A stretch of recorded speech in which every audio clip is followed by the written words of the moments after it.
TS. Ullas Babu, BJP. വിഷയത്തെ എങ്ങനെയാണ് കാണുന്നത്? കാരണം ഈ DGP ആക്കുക, സംസ്ഥാന പോലീസ് മേധാവിയുടെ പട്ടിക ഇവിടെ നിന്ന് അങ്ങോട്ട് നിൽക്കുമ്പോൾ ADGP-മാരെ കൂടി ഉൾപ്പെടുത്താമെന്നൊരു ആലോചന വരികയും MR അജിത് കുമാറിന്റെ പേര് അതിൽ ഉൾപ്പെടുത്തുന്നു എന്നുള്ളതും വലിയ വിവാദമായിരുന്നു, വലിയ ചർച്ചയായിരുന്നു. പക്ഷേ UPSC തിരിച്ച് DGP-മാരുടെ ലിസ്റ്റാണ് ഇങ്ങോട്ടേക്ക് അയച്ചത്. അതിൽ ഈ 3 പേരാണ് ഉണ്ടായിരുന്നത്.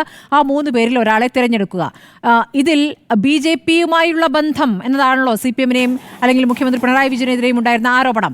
ഇപ്പോൾ രവതയുടെ തെരഞ്ഞെടുക്കലിൽ അങ്ങനെ ഒരു ആരോപണം ഉന്നയിക്കാൻ സാധ്യതയില്ല.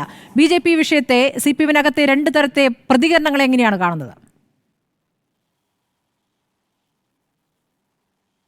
അല്ല സ്മൃതി, ആരോപണങ്ങൾ ആർക്കും ഉന്നയിക്കാം. നമ്മളിതിനകത്ത് വളരെ കൃത്യമായിട്ട് പറയുന്നത്, കേരളത്തിന് DGP ആയി അതിൻ്റെ പ്രോസസ്സിൻ്റെ അടിസ്ഥാനത്തിൽ വന്ന ലിസ്റ്റുകളിൽ നിന്ന് സർക്കാർ തീരുമാനിച്ചിരിക്കുന്നു.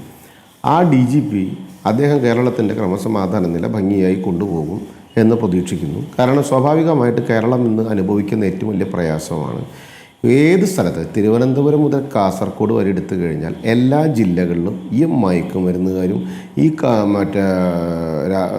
ഒരു നാടിന് ദോഷം വരുന്ന പ്രവർത്തനവും ഈ കൊലപാതകവും ബോംബേറും കുത്തുവും ഇത്യാദി കാര്യങ്ങൾ തുടർന്നു തുടങ്ങിയിട്ട് ഒരു 9 കൊല്ലത്തോളമായി.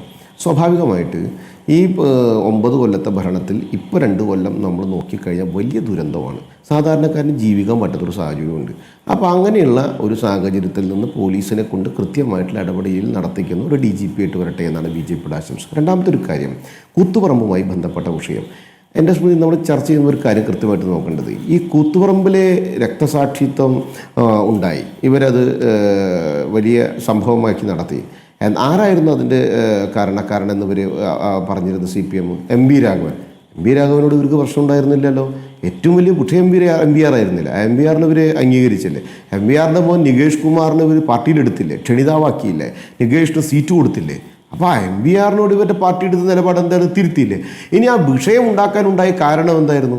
ആ പ്രധാന വിഷയം, ഇനി സ്വയാശ്രയമായിക്കോട്ടെ പരിഹാരമായിക്കോട്ടെ ഏത് കാര്യമാണെങ്കിലും അതിലിവരുടെ നിലപാട് ഒരു കൃത്യമായി മാറ്റിയില്ലേ?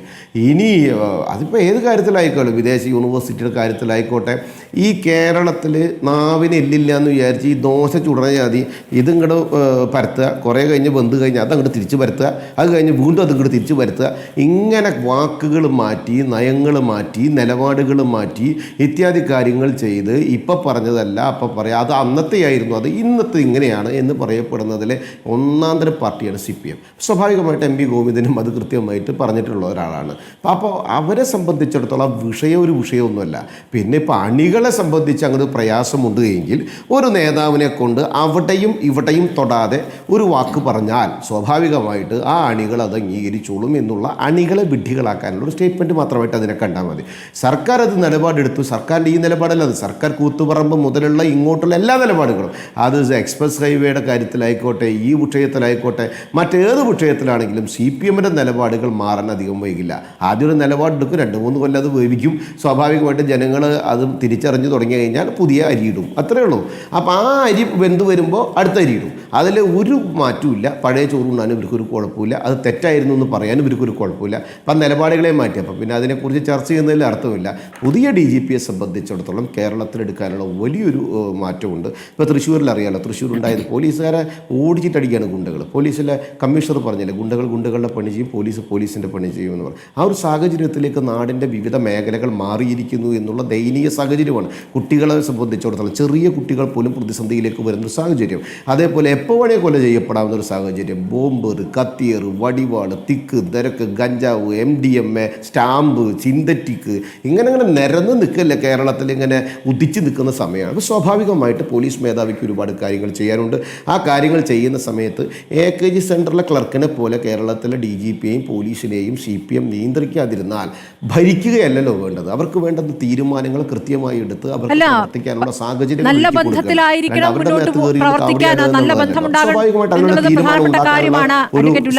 നയം.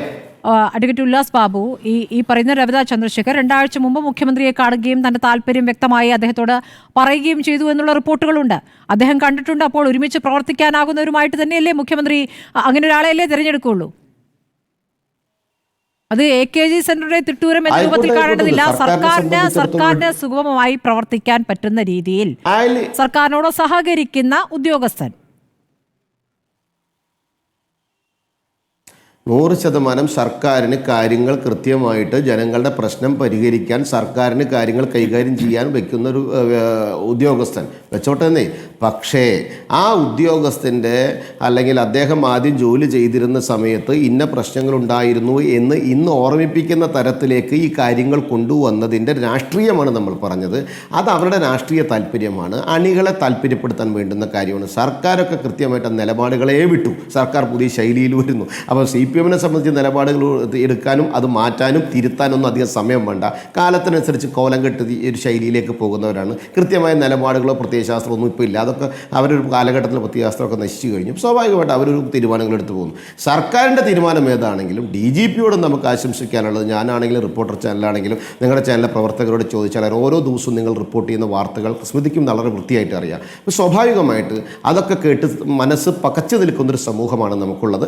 ആ DGP അത് കൃത്യമായി കൈകാര്യം ചെയ്ത് ഫോഴ്സിന് അദ്ദേഹത്തിന് കൈകാര്യം ചെയ്യാവുന്നതും രാഷ്ട്രീയ ഇടപെടലുകളിൽ നിന്ന് അപ്പുറത്തേക്ക് നമ്മുടെ സമാധാനം പുനഃസ്ഥാപിക്കാനും സമൂഹത്തിൽ നിലനിന്ന് നിൽക്കുന്ന പ്രയാസങ്ങളെ, പ്രതിസന്ധികളെ പരിഹരിക്കാൻ അദ്ദേഹത്തിന് സാധിക്കട്ടെ എന്ന് മാത്രമാണ് BJP-ക്ക് അതിനകത്ത് പറയുന്നത്. ശരി, ഉന്നയിച്ച വിഷയങ്ങളിൽ എന്തായാലും സജീഷിന് മറുപടിയുണ്ട്.